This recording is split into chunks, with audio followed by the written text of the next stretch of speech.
getting some part of your talk earlier led me to ask the following question about how is it to see in the past years, decade and more than a decade, while being in this industry, how was the evolution, as we speak about metamorphosis in general, how was the evolution on this industry of seeing the behavior of people through some online tools?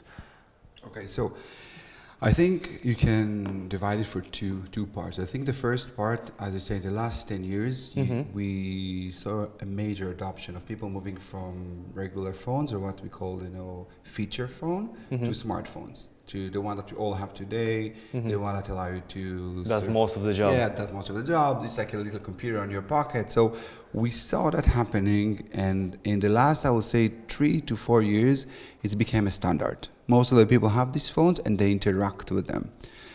So this phase is, I would say, not over, but this phase we're kind of like reaching the top of it, that users are got used to mobile phone. We see young people and more adult with these devices interacting with them. The second phase of the metamorphosis of the change is the phase that we are now, that when brands and organizations and companies, they need to understand how to adapt their mobile website, we call them assets, into this environment. So when the user are coming and when user get used to good apps or good mobile website that functioning well, and they meeting one that is not, they easily kind of leaving it, or they easily understand something is wrong.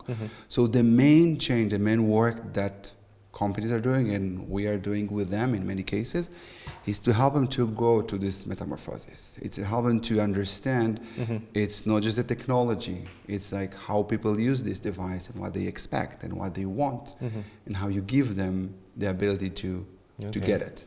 So in this process of learning and learning to adapt, I saw that you mentioned the talking and knowing your customers and talking to them, in which probably most of the or the most important thing, one of the most important things is to actually listen.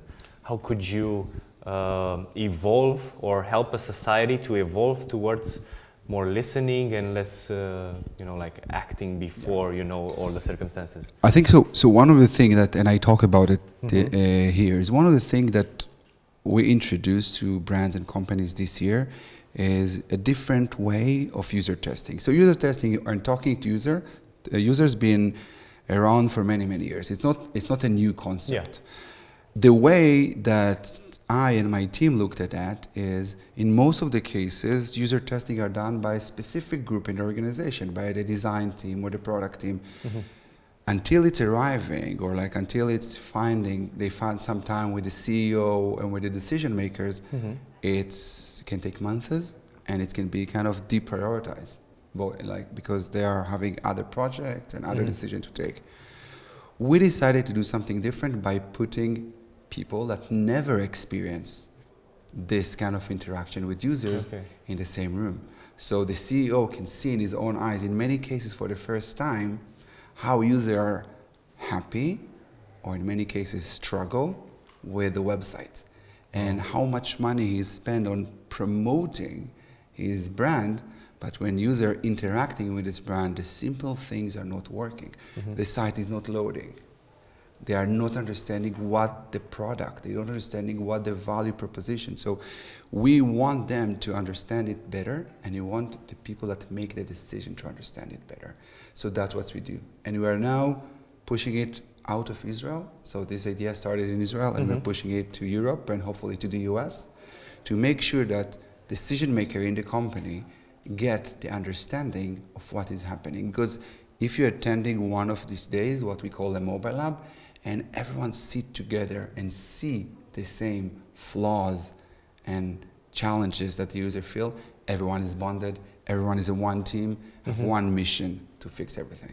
It's already making me my skin goosebumps. Mine as well. So Mine as well. Can't wait to see it actually in action. I'm deeply involved in the industry, in technology field, and I see how this is important, and I hope that voluntarily or involuntarily, people will actually experience an evolution in their lives when using such new methods and frameworks.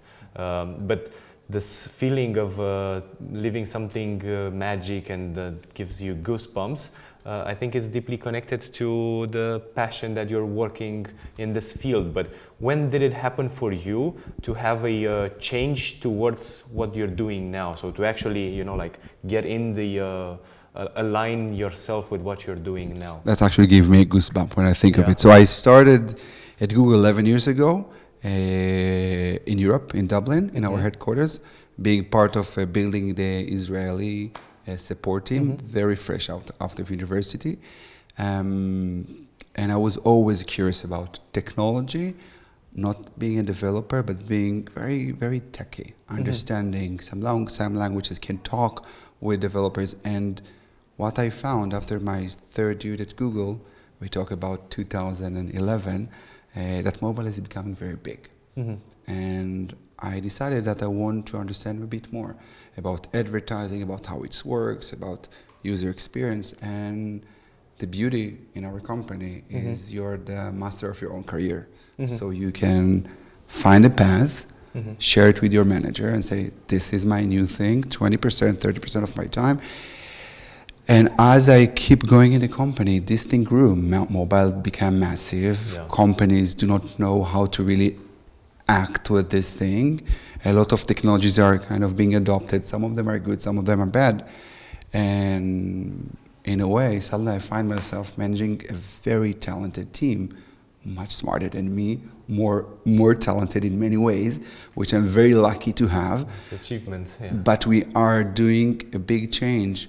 And the change is not coming in the amount of spend the clients are giving, because this is happening.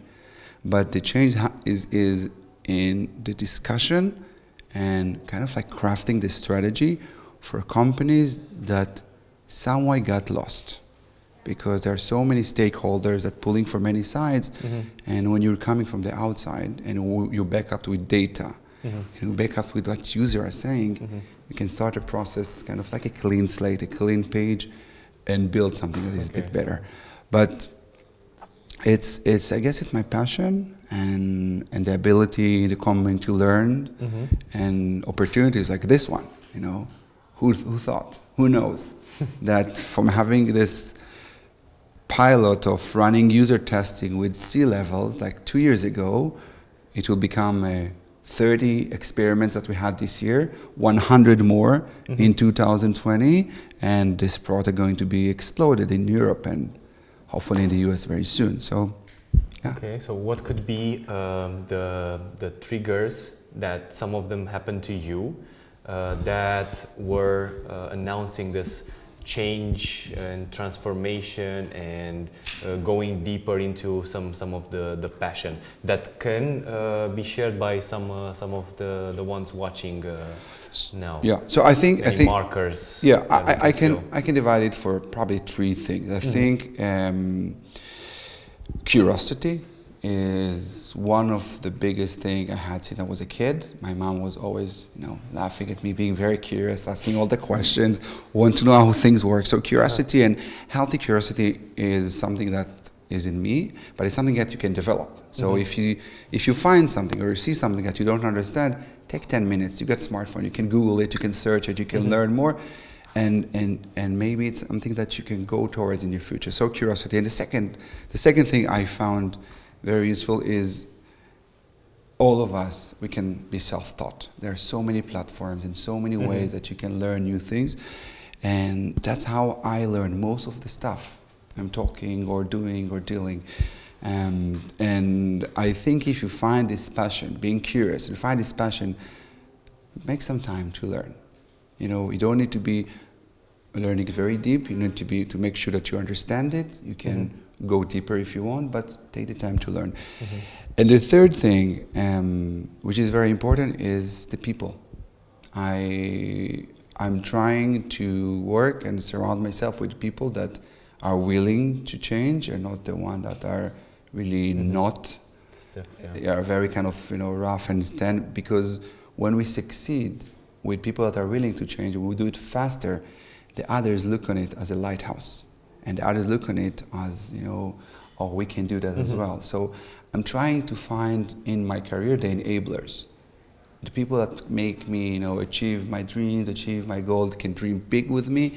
And when I'm getting no, I'm saying, okay, thank you, and I'm moving for the other person. So I'm not afraid of getting no, but I'm trying to, you know, direct to the people that will tell yes, and will help me to achieve the thing you want. That's a great picture you put on my mind, and hopefully on everyone's here, the one of a lighthouse. You know, like all of what you're doing should become somehow of a guide to somebody else's life and career. Is there an impression that you already have on what happened so far with TEDx that you would love to share with us now? I have to say, I'm talking in many events, but this one, I have to say, was the best experience I ever had in my life, honestly. In many events I come, I do my speech and then I go, but the amount of people that I met in the last 2 days, from if it's the speakers or the speaker crew or like everyone that is involved, are so interesting. I can learn so much from them. I got inspired. I'm like, I never experienced something like this. It's one of the best things happened to me, honestly, from the ability to talk about my dreams and my project and but in the same time to see there's so many other layers and talented people and so much collaboration can be done with these people in the future that I'm very excited, and I think it's going to be very hard to replicate this feeling in the last 2 days. It's definitely, that's why it's taking time also, but we're so proud and grateful that you were part of this. Is there, as we do a theme for TEDx Bucharest, and we had this year Metamorphosis, do you have a theme that best describes you now or in this stage of your life? Do you have a word or a couple of words that just does that? I think I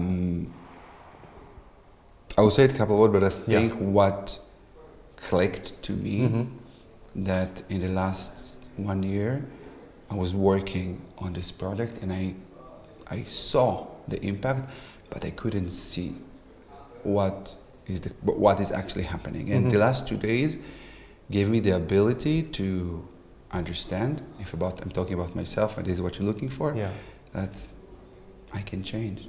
I can take small ideas, make them big, and change myself and the people around me, which is something I didn't think as you're working and as you're running, as you're doing your day job and your missions, but I can change.